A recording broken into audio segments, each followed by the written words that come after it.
We managed to come to a point where we use only 30 liters of water per day to grow around 7,000 plants. That's something that very few companies have been able to do, and that's something we're super proud of. Mumbai-based couple Joshua and Sakina have been delivering freshly harvested veggies and herbs to city dwellers through Mumbai's first hyperlocal indoor farm, Herbivore Farms. Hi, I'm Joshua Lewis. Hi, my name is Sakina. Joshua and I are the co-founders of Herbivore Farms. Herbivore Farms is a modern farming company. These farms basically use hydroponics and precision farming to grow produce in the most sustainable way. So Herbivore Farms is all about creating food that tastes like it's just harvested, because we harvest and deliver within a really short window of time. We say 24 hours, but sometimes it's under 24 hours. Full range of exotic vegetables, so all kinds of lettuce, kale, baby spinach, Basil, arugula, parsley, chives, rosemary, we have oregano, we have red mizuna, tatsoi. we have lots of stuff in R&D as well. To make customers feel like they can get everything they need for a really good salad from us. We have started partnering with a network of farms that supply us these particular things that don't grow in our farm. We supply cherry tomatoes, cucumbers, bell peppers, red cabbage, zucchinis. We have very strict criteria for who we work with. They follow the SOPs that we provide them with. But after they pass our safety and quality checks when they reach the farm is when we package them and distribute them to the customers. We started in 2017, and at that time we happened to be the first hyperlocal vertical indoor farm of its kind in Mumbai.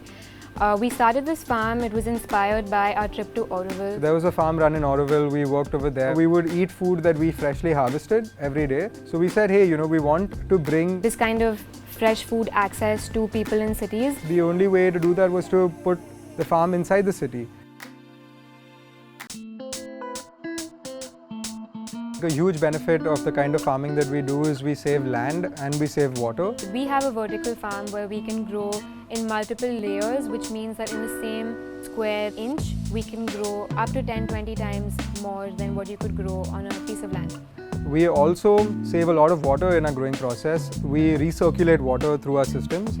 So because it's recirculating, the plant is taking what it needs, and then that drained water is not getting wasted, which would happen in traditional field. In our farm, we also capture water from evapotranspiration. We figured out a way to actually capture water from the leaves of a plant.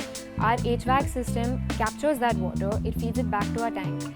And as the world's moving more and more to a place where water is going to be, scarce, the only way to produce food at some point might just be through indoor farms like these.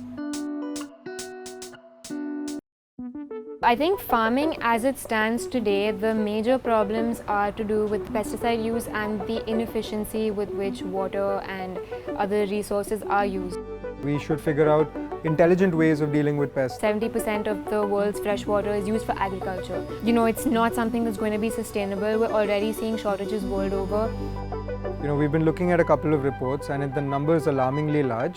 There's going to be an estimated of 41 million tons of a supply gap just in India and the fruit and veg market. Clearly, the current farming practices are not going to match the yield requirements that we'll need in 2030.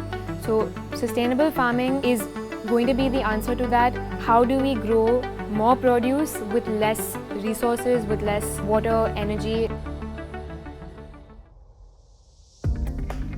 India is probably one of the largest agriculture countries in the world, right? India needs to be a country that actually will be supporting other countries in 2030. The future of farming will depend on the decisions that consumers make now.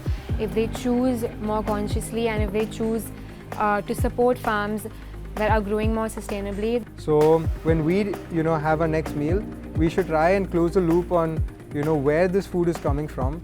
How was it grown, and how much resources have we used to actually eat this meal.